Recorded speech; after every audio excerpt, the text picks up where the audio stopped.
എന്തായി മോളെ കാര്യങ്ങളൊക്കെ? എന്താവാൻ, ഇന്ന് തരാം നാളെ തരാന്നും പറഞ്ഞ് ഇങ്ങനെ നീട്ടുകയല്ലേ ഏട്ടാ. നടന്ന് ഞാൻ മടുത്തുന്നേ. ആ ചേട്ടനെ ചെറിയ രീതിയിൽ കൂടോത്തലുണ്ടെന്ന് നാട്ടുകാര് പറയുന്നുണ്ട്. ശരിയാണോ മോളെ? ഉണ്ടാകൂട്ടാ. അതാണല്ലോ എത്ര ദേഷ്യത്തിൽ ഞാൻ അവിടേക്ക് പോയാലും ഈ ഞാൻ തന്നെ തണുത്തു പോകുന്നത്. പക്ഷെ ഇന്ന് അതുപോലെയല്ല ഏട്ടാ. രണ്ടിലൊന്നും അറിഞ്ഞിട്ടേ ഈ സുമതി ഇവിടെ നിന്ന് പോരുള്ളൂ. ഞാൻ വെയിറ്റ് ചെയ്യണോ മോളെ? വേണ്ട വേണ്ട, ചേട്ടനെ അങ്ങോട്ട് ചേർത്ത് തീർത്ത് എന്നിട്ട് പൊയ്ക്കോ. എന്റെ അമ്മോ, കുടുങ്ങി നടു മൊത്തം പോയല്ല. വഴിയൊക്കെ ശരിയല്ല മോളെ. എത്രയായി? 210.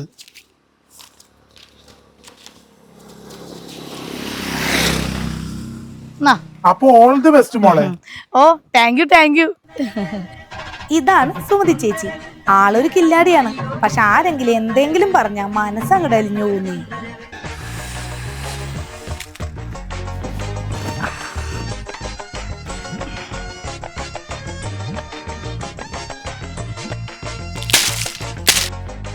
ചേട്ടാ. നീയാ കേറി പാടി. എന്താണ്, വലിയ പരിപാടിയിലാണല്ലോ രാവിലെ തന്നെ? എന്നാ പറയാനാടി, ഗ്യാസിനൊക്കെ ഒരുപാട് പൈസയല്ലേ.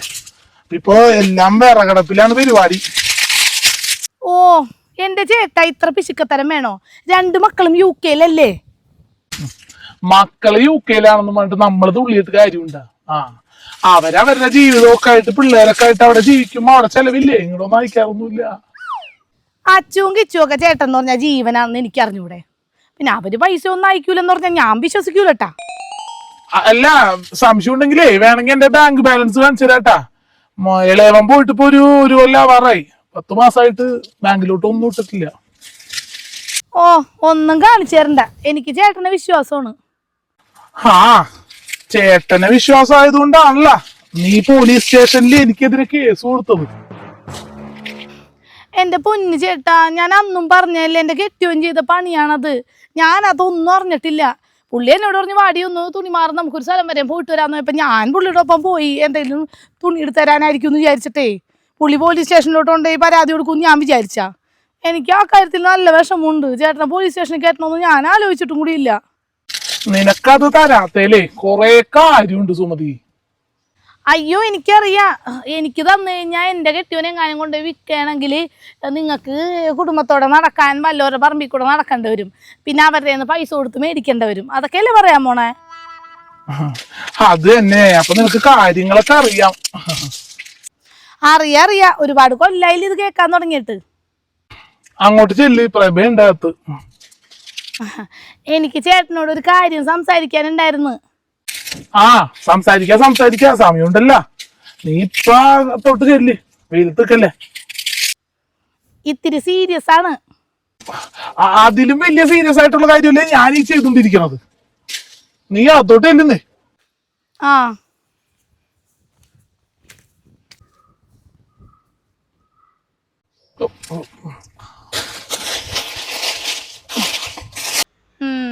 ഇന്നിപ്പോ വൈകുന്നേരം ആയാലും വിറക് വെട്ടി തീരൂല.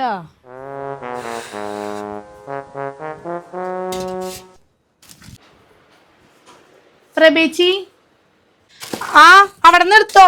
പൊട്ടിയ ബക്കറ്റിൽ എടുത്തു വെച്ചെന്ത് കഞ്ഞോളം. അതെന്തിനാണ് ചേച്ചി എനിക്ക്? നീയല്ലേ കഞ്ഞോളം ചോദിച്ചത്? അയ്യോ സുമതി, നീയായിരുന്ന. ഞാനേ വടക്കേല സുധാമണിയാന്ന് വിചാരിച്ച് കഞ്ഞോളം എടുക്കാനേ വരാന്ന് പറഞ്ഞിരുന്നേ. എന്തുണ്ട് വിശേഷം? കുറച്ചായാലും ഇങ്ങോട്ടൊക്കെ കണ്ടിട്ട്. ഓ എന്ത് വിശേഷം ചേച്ചി. പാൽ സൊസൈറ്റിയിലെ ജോലിയൊക്കെ ഏകദേശം തീർന്ന മട്ടാണ്. വേറെ എന്തെങ്കിലും ജോലി നോക്കണം. അമ്മുമോളുടെ പഠിത്തമൊക്കെ കഴിഞ്ഞില്ലേ? കഴിഞ്ഞപ്പോ തന്നെ ഒരു സ്ഥലത്ത് പ്രാക്ടീസിന് അങ്ങോട്ട് കയറ്റി. വലിയ ശമ്പളമൊന്നുമില്ല, എന്നാലും വെറുതെ വീട്ടിലിരിക്കണ്ടല്ല. ഇനിയിപ്പോ അവള് നോക്കിക്കോളും കുടുംബമൊക്കെ. എവിടെ നിന്ന് നോക്കാൻ? അവളുടെ മാമനേക്കാളും വലിയ പിശുക്കത്തിയാണ്. ചേട്ടൻ ഇപ്പൊ വലിയ പിശുക്കത്തരൊന്നുമില്ല സുമതി. എടിയേ, ഉച്ചക്ക് ശേഷം മഴ പെയ്യാൻ സാധ്യത ഉണ്ട് കേട്ടാ. മഴക്കാര് കാണുന്നുണ്ട്. എടി എന്റെ വള്ളിക്കളസ് എടുത്ത് അകത്തിട്ടേക്ക്. ഞാൻ നനഞ്ഞു കഴിഞ്ഞാ പിന്നെ എനിക്ക് നാളെ ഇടാൻ ഉണ്ടാവൂല. ഞാനത് നേരത്തെ അകത്തിട്ടുണ്ട് ചേട്ടാ.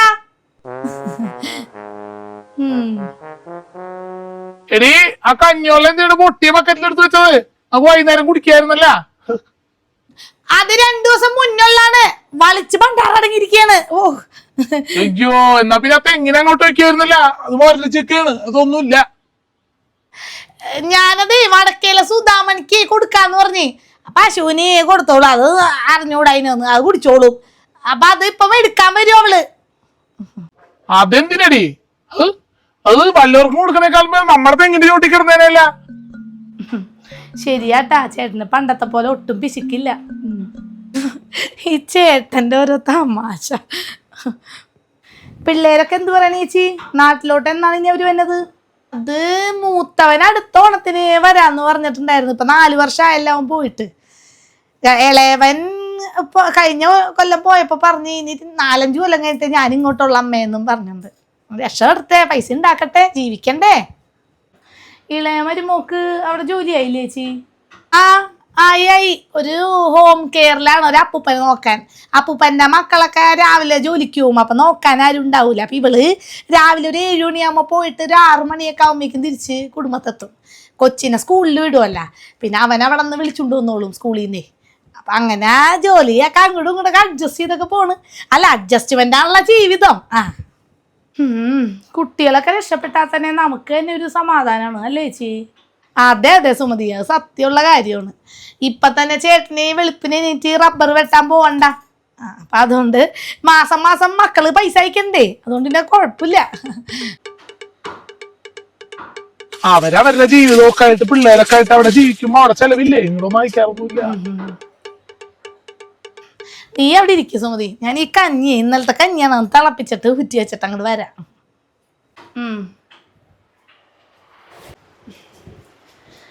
അല്ല സുമതി, ഇപ്പോ അവക്ക് കല്യാണമൊക്കെ നോക്കാൻ സമയമായില്ലേ? 10-25 വയസ്സ് കഴിഞ്ഞില്ലേ? അത് ആ പ്രേമം പൊളിഞ്ഞതിന് ശേഷം പിന്നെ കല്യാണമൊന്നും വേണ്ടെന്ന് പറഞ്ഞുകൊണ്ട് കിടക്കുകയാണ്. അത് പോയത് എന്തായാലും നന്നായി. കുടുംബത്തിലേക്ക് ഒരു അന്യജാതിപ്പെട്ട ചെക്കൻ വരികയെന്ന് വെച്ചാൽ അത് എല്ലാവർക്കും ഒരു ക്ഷീണമല്ലേ? നന്നായി. ഞാൻ പ്രാർത്ഥിച്ചായിരുന്നു അത് പൊട്ടിപ്പൊളിഞ്ഞ് പോവാൻ. ഒറ്റക്കാലിൽ നിൽക്കിയിരുന്ന ആ കല്യാണം തന്നെ മതി എന്നും പറഞ്ഞുണ്ട്. അവസാനം എന്തോ പ്രശ്നങ്ങൾ അവർ തമ്മിൽ, എന്താണെന്നൊന്നും ഞാൻ ചോദിച്ചില്ല. എന്തൊക്കെയോ പ്രശ്നങ്ങൾ. അതിനിപ്പോൾ അവനും വേണ്ട അവക്കും വേണ്ട എന്ന് പറഞ്ഞ് പ്രശ്നം തീർന്ന. അവൻ വേറെ കല്യാണമൊക്കെ കഴിച്ച് 2 പിള്ളേരായ ഇതിന്. എല്ലാവർക്കും കല്യാണത്തിന് ശേഷം ഒരിക്കലും ഒരു തിരിച്ചറിവ് വന്നത്. അവക്കത് മുന്നേ കിട്ടി, ഭാഗ്യം തന്നെ. ഇനിയിപ്പോൾ ഒരു കല്യാണമൊക്കെ നോക്കാം. അതിനുശേഷം ഒരു കല്യാണം എന്ന് പറഞ്ഞ് ഞാൻ അവളുടെ അടുത്തോട്ട് ചെന്ന്. അവളെന്നെ കൊന്നില്ലെന്നുള്ളൂ. ഞാൻ വിചാരിച്ചു എന്തെങ്കിലും ആവട്ടെ, അവൾക്ക് എന്നെ തോന്നട്ടെ കല്യാണം കഴിക്കണം എന്നൊക്കെ. പിന്നെ ഇപ്പോൾ ഒരു ജോലിയൊക്കെ ആയി, ഇനിയിപ്പോൾ നല്ലൊരു ജോലിയായി സെറ്റ് ആവട്ടെ എന്നിട്ടൊക്കെ ഇനി നോക്കണുള്ളൂ. അപ്പോഴേക്കും പെണ്ണെ വയസ്സങ്ങോട് കൂടും. പിന്നെ ചെക്കന്മാരൊന്നും കിട്ടാണ്ടാവും, വല്ല കിളവന്മാരെ കിട്ടുള്ളൂ. പിന്നെ ഇപ്പൊ കല്യാണം നടത്താനാണെങ്കിലും ചേട്ടത്തി എൻ്റെ കയ്യിലൊന്നുമില്ല, അറിയാല. അറിയാം. കയ്യിലൊന്നുമില്ലെങ്കിൽ പിന്നെ കല്യാണം നടത്താതിരിക്കണതന്നെയാണ് നല്ലത്. അല്ല, കയ്യിലിപ്പോ ഒന്നുമില്ലെങ്കിലേ പറമ്പായിട്ട് ഇവിടെ കിടക്കല്ലേ, അത് വിറ്റിട്ടാണെങ്കിൽ ആ പെണ്ണിന്റെ കാര്യം അങ്ങോട്ട് നടത്താല്ല. ഓ വിളിച്ചാ? ചേട്ടൻ വിളിച്ചെന്ന് തോന്നണം, ഞാനിപ്പോ വരാട്ടാ. കഴിഞ്ഞ പ്രാവശ്യവും പറമ്പിന്റെ കാര്യം പറഞ്ഞപ്പോ ചേട്ടൻ വിളിച്ചു, അപ്പൊ തന്നെ പുള്ളിക്കാരി മുങ്ങി. ഈ പ്രാവശ്യം അത് തന്നെ കൊള്ളാം. രാവിലെ കപ്പേ ഉണ്ടയിച്ചിട്ടില്ല. അവൾ ഈ പ്രാവശ്യം വന്നേക്കണതേ പറമ്പിന്റെ കാര്യത്തിന് വേണ്ടി തന്നെ കേട്ടാ. ഇപ്പൊ എന്നോട് സൂചിപ്പിച്ചായിരുന്നു. ഞാൻ വലിയ മൈൻഡൊന്നും കാണിച്ചില്ല അങ്ങോട്ട്. എന്തെങ്കിലും വഴിയുണ്ടോ മനുഷ്യ? ഇല്ലെങ്കിൽ പകുതി പറമ്പ് അവള് കൊണ്ടുപോട്ടാ. വഴി എന്തെങ്കിലും ഉണ്ടാക്കാടി, അവളല്ലേ ആള്. എന്തെങ്കിലും നിസ്സാര വഴി മതി, അവളെ വീണോളും. മണ്ടിക്കളിയാണ്. ഇല്ലെങ്കിൽ ഞാൻ എന്റെ 18ാമത്തെ അടവങ്ങൾ എടുക്കും. അതെന്താ ചേട്ടാ? ഞാൻ അവളുടെ കാലും അങ്ങോട്ട് വീഴും. അനിയത്തിയായാലെന്താ, എഴുതി ഇങ്ങോട്ട് തന്നു കഴിഞ്ഞാലേ പറമ്പ് മൊത്തം നമുക്ക് എത്തിയില്ലേ. കാലുമ വീണൊക്കെ എന്ത്? നിങ്ങൾക്ക് നാണവും മാനവും ഇല്ലാണ്ടായ മനുഷ്യ. അനിയത്തിയുടെ കാല് പിടിക്കേണ്ട ആവശ്യമുണ്ടാ? നിങ്ങൾക്ക് ആ തള്ള തത്തേ ചാവണേന് മുമ്പ് ഒന്ന് ഒപ്പിടിച്ച് വെച്ചിരുന്നെങ്കിൽ ഇത്രയും പരിപാടി ഉണ്ടാവുമായിരുന്ന. എടി മണ്ടിക്കാളി, ഞാനിപ്പോ അവളുടെ കാലുമ വീണാലും നീയല്ലേ കാണാനുള്ളൂ. നീ കാണണ്ട, ഉള്ളിലോട്ട് അങ്ങോട്ട് പോ, പ്രശ്നം തീർന്നില്ലേ. ഞാനാണെങ്കിൽ കഴിഞ്ഞ ദിവസം ടൗണിൽ പോയപ്പോ പേപ്പർ മേടിച്ചു വെച്ചിട്ടുണ്ട്. അവളെ കൊണ്ട് കരഞ്ഞുണ്ടി വിഷമിച്ചുകൊണ്ടിരിക്കുമ്പോൾ അവൾ ഉപ്പിട്ട് തരും. അപ്പൊ പിന്നെ അതോടുകൂടി പരിപാടി തീർന്ന്. ഇല്ലെങ്കിൽ മോളുടെ കല്യാണം കളവാണെന്നൊക്കെ പറഞ്ഞ് അവൾ ഇങ്ങോട്ട് വരും ചോദിച്ചുണ്ടേ. ഗ്യാസ്. ഓ എന്താ ചൂട്. ഇവിടത്തെ കാലാവസ്ഥയൊക്കെ ഒരുപാട് അങ്ങോട്ട് മാറിപ്പോയില്ലേ ചേട്ടാ? ആ അതെ അതെ, മൊത്തം മാറി കാലാവസ്ഥയൊക്കെ. ടൗണിയേക്കാളും ചൂടൊക്കെ ഇവിടെയാണ്. എന്നാ പിന്നെ ഒരു പണി ചെയ്യേട്ടാ, ഇവിടത്തെ സ്ഥലം മുഴുവൻ വിറ്റിട്ട് നിങ്ങള് രണ്ടുപേരും കൂടി ടൗണിലോട്ട് മാറി താമസിക്ക്, വീട് വെച്ചാ പോരെ? അതെങ്ങനെയാ സുമതി? അച്ഛനെ അമ്മനെയൊക്കെ അടക്കിയിരിക്കുന്ന മണ്ണല്ലേ, എനിക്കിത് വിട്ടുപോകാൻ വല്ലാത്ത വിഷമം. പിന്നെ ചൂടും തണുപ്പൊക്കെ അങ്ങോട്ട് സഹിച്ചങ്ങോട്ട് ജീവിക്കണം. ഇവള് സ്ഥിരം പറയും നമുക്ക് ഇവിടുന്ന് മാറി ടൗണിലോട്ട് പോവാന്ന്, അല്ലേടി? ആ അതെ അതെ, ഞാൻ എല്ലാ ദിവസവും 2 നേരം പറയാറുണ്ട്, അല്ലേ ചേട്ടാ? ഇവള് ആ മൂത്തവൻ ടൗണില് സ്ഥലം മേടിച്ചല്ലേ? അത് ചെറിയ പൈസ കിട്ടിയപ്പോ മേടിച്ചാണ്, അല്ലാണ്ട് വലിയ വരുമാനം ഒന്നും അവർക്ക് അവിടെ ഇല്ല. ടൗണില് ചെറിയ പൈസ കിട്ടിയാ കൊള്ളാല്ല. എത്രയായി സെന്റിന്? സെന്റിന് എത്രയായി ചേട്ടാ? എത്രയായി എനിക്ക് ഓർമ്മ കിട്ടണില്ല. എനിക്കിപ്പോ ഓർമ്മക്കുറവുണ്ട്, എത്രയെന്ന് ഞാനും മറന്നുപോയി. ഒരു 3-4 മാസമായില്ലേ, അപ്പേക്കും മറന്നുപോയി. എന്നാ ഞാൻ നാരങ്ങൾ എടുക്കാം. നാരങ്ങ ഉണ്ടാന്നാ ഒരു ഉണക്ക നാരങ്ങ ഫ്രിഡ്ജിൽ കിടക്കണം ഉണ്ടായിരുന്നു, അത് നോക്കട്ടെ, അല്ലെങ്കിൽ ഒരു ഉപ്പ് വെള്ളം കലക്കി എടുക്കാം. എന്താണ് സുമതി അപ്പൊ ഇങ്ങോട്ട് ഇറങ്ങിയത്? വല്ല അത്യാവശ്യത്തിനും ടൗൺ വരെ വന്നപ്പേ ഇങ്ങോട്ട് വന്നതാണോ? അല്ല ചേട്ടാ, ചേട്ടൻ അന്ന് ഞാൻ വന്നപ്പോ പറഞ്ഞില്ലേ മഴയൊക്കെ മാറിയിട്ട് നമുക്ക് വീതം വെപ്പിന്റെ കാര്യം ആലോചിക്കാന്ന്. ഇപ്പൊ വെയിലായില്ലേ, ഇനി ആലോചിച്ചൂടെ? ഞാനോ? എപ്പോഴാണ് അത് പറഞ്ഞത്? എനിക്കങ്ങനെ ഓർമ്മ കിട്ടണില്ലല്ല.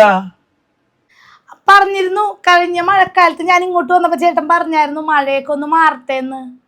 ആ ഈ മഴയൊക്കെ ഒന്ന് കഴിയട്ടെ എന്നിട്ട് നമുക്ക് നോക്കാം. അല്ല ചേട്ടാ, ഇപ്പൊ മഴക്കാലം അല്ലല്ല, വെയിലല്ലേ. ചേട്ടന് ഇപ്പൊ സമ്മതമാണെങ്കിൽ നമുക്കൊരു പണി ചെയ്യാം. ഞാൻ പോണ വഴി എന്നെ പഞ്ചായത്തിൽ കയറി പറയാ, അപ്പൊ അളക്കാനായിട്ട് അവര് വന്നോളൂ അല്ല, അവർക്ക് ഒഴിവുള്ള സമയത്ത്. ഞായറാഴ്ചയൊക്കെ ഒഴിവുണ്ടാവുമായിരിക്കും. അത് വേണ്ട, അതിലേ കുറച്ച് പ്രശ്നങ്ങൾ ഉണ്ടടി. പ്രശ്നോ? എന്താ ചേട്ടാ പ്രശ്നം? അത് പറയുന്നതിന് മുന്നായിട്ടേ എനിക്ക് നിന്നോടൊരു കഥ പറയാനുണ്ടടി. കഥയാ? എന്താ ചേട്ടാ? അതെ, പണ്ട് നമ്മുടെ അമ്മ മംഗലാപുരത്ത് ഹോസ്പിറ്റലിൽ പാടില്ലാണ്ട് കിടന്നപ്പ അച്ഛൻ ആഴ്ചയിൽ ഇങ്ങോട്ട് നമ്മളെ കാണാൻ ഇങ്ങോട്ട് വരുമായിരുന്നല്ല. അപ്പൊ അന്നേരം അങ്ങനെ വന്ന വഴി ട്രെയിനിൽ വെച്ചൊരു പെൺകൊച്ചിനെ കണ്ട്. കൊച്ചിന്റെ അമ്മ അച്ഛനെ ഇട്ടേച്ച് പോയതാണാ ഇനി പറയാണ്ട് കൈവിട്ട് പോയതാണെന്ന് അറിയില്ല. അച്ഛൻ ആ കൊച്ചു കാര്യം കണ്ടപ്പോ വല്ലാത്ത വിഷമം തോന്നി. അച്ഛൻ ആ കൊച്ചിനെയും കൂട്ടി നമ്മുടെ വീട്ടിലോട്ട് വന്നു. ചേട്ടൻ എന്താണ് അപ്പൊ പറഞ്ഞു എന്നത്? പറയാ നിക്ക്. ആ കൊച്ചിനെയും കൂട്ടി അച്ഛൻ ഇങ്ങോട്ട് വന്നത് സത്യം പറഞ്ഞ എനിക്ക് ഇഷ്ടപ്പെട്ടില്ല. പക്ഷേ അച്ഛനോട് എതിർത്ത് പറയാനുള്ള ധൈര്യം എനിക്കൊന്നും ഉണ്ടായിരുന്നില്ല. ചേട്ടാ അപ്പോ ആ കുട്ടിയാണോ ചേട്ടാ ഈ ഞാൻ? ഏയ് നീയല്ല, നിനക്കന്ന് 7 വയസ്സ്, എനിക്ക് 12 വയസ്സ്. കൊണ്ടുവന്ന കൊച്ചിനൊരു 4 അല്ലെങ്കിൽ 5 വയസ്സ്, ഇത്രേ ഉള്ളൂ. ഭാഗ്യം, ഞാൻ പേടിച്ചു പോയി. അല്ല ചേട്ടാ, അപ്പ ആ കൊച്ചെന്തിയെ? അതാണ് ഞാൻ പറയാൻ പോണത്. അച്ഛൻ പിറ്റേ ആഴ്ച തന്നെ തിരിച്ചു മംഗലാപുരത്തോട്ട് പോയി. ഞാൻ ആ കൊച്ചിനെ അരങ്ങ് ഉത്സവം കാണിച്ചു തരാമെന്നും പറഞ്ഞ് കൊണ്ടുപോയി അരങ്ങത്തോട്ട്. അവിടെ കൊണ്ടുപോയി ആ ഉത്സവത്തിന്റെ ഇടയിൽ ആൾക്കാരുടെ തിരക്കിന്റെ ഇടയിലോട്ട് ഈ കൊച്ചിനെ അങ്ങോട്ട് പതുക്കെ ഇറക്കി വിട്ട്, എന്നിട്ട് ഞാൻ തിരിച്ചു വീട്ടിലോട്ട് വന്നു. എന്നിട്ട് എന്താവാൻ, ആ കൊച്ചിന് ഈ നാടേതാന്നോ ഈ വീട്ടുപേരെന്താന്നോ നമ്മുടെ അച്ഛന്റെ പേരെന്താന്നോ എന്തിനാ എന്റെ പേരെന്താന്നോ പോലും അറിയില്ലായിരുന്നു. എവിടെയെങ്കിലും ജീവിക്കുന്നുണ്ടാവും ഇപ്പോഴും. അല്ല ചേട്ടാ, ആ കഥ എന്തിനാണ് ഇപ്പൊ എന്നോട് പറഞ്ഞത്? അതെ എടിയേ, 12 വയസ്സുള്ളപ്പോ എനിക്ക് അത് ചെയ്യാൻ ധൈര്യം ഉണ്ടെങ്കിൽ ഈ 62ാമത്തെ വയസ്സിൽ എനിക്ക് എന്തൊക്കെ ചെയ്യാൻ ധൈര്യം ഉണ്ടാവും? നീ ഒന്ന് ആലോചിച്ച് നോക്കിയേ.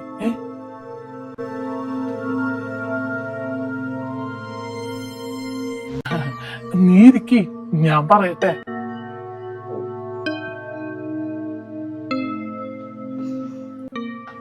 നീ ഇവിടേക്ക് വന്നതേ ആരെങ്കിലും കണ്ടിട്ടുണ്ടായിരുന്ന? ഉണ്ട്, ഞാൻ ഷായി ചേട്ടന്റെ ഓട്ടോയ്ക്കാണ് ഇങ്ങോട്ട് വന്നത്. ഷായി ചേട്ടൻ കണ്ടിട്ടുണ്ട്. ആണോ? ശ്ശേ. ഞാൻ പോണ്. ഞാൻ പിന്നെ വരാം ചേട്ടനെയും കൂട്ടി. അയ്യോ പോവല്ലേ, പ്രഭതേ വെള്ളം കലക്കാൻ പോയിട്ടുണ്ടല്ലോ. ഞാൻ നാരങ്ങ വെറുതെ പോവല്ലേ, അവള് വെള്ളം കൊണ്ടുവരും, അത് കുടിച്ചിട്ട് പോ. എനിക്ക് വെള്ളം വേണ്ടേട്ടാ. ഞാൻ ഈ ടൗണിൽ വന്നിറങ്ങിയപ്പോ നാരങ്ങ കുടിച്ചിട്ടാണ് ഇങ്ങോട്ട് വന്നത്. ഞാനേ പോട്ടേട്ടാ ഏട്ടാ. പ്രഭേ ഇങ്ങോട്ടൊന്ന് വന്നേ, ദേ സുമതി പോണേ. ചേച്ചിയോട് പറഞ്ഞാ മതി പോണേട്ടാ. പാവം വണ്ടി പേടിച്ചു പോയി. പോയോ ചേട്ടാ അവള്? ആ പോയടി. ഞാൻ ആ കഥ പറഞ്ഞപ്പേ അവള് ജീവൻ മാത്രം മതി, സ്വത്ത് വേണ്ട എന്നുള്ള മട്ടില് ഓടിക്കളഞ്ഞു. അവളിങ്ങനെ ഒരു മണ്ടിയായി പോയല്ലോ ചേട്ടാ. മണ്ടി ആയതുകൊണ്ട് മാത്രല്ല, എന്റെ അഭിനയം അത്ര നല്ലതായിരുന്നു അതുകൊണ്ട്. ഞാൻ കേട്ട് ചേട്ടൻ പറയണത് ദേ ഇവിടെ നിന്നുണ്ട്. ചേട്ടന് ഞാൻ റീൽസ് കാണിച്ചെന്നുകൊണ്ട് അങ്ങോട്ട് പറയാൻ പറ്റി. നിങ്ങളല്ലെങ്കിലും നല്ല അഭിനയ കുലപതിയല്ലേ. ഇനി അടുത്ത കാലത്തൊന്നും എന്തായാലും അവളിങ്ങോട്ട് വരാൻ പോണില്ല. പാവം.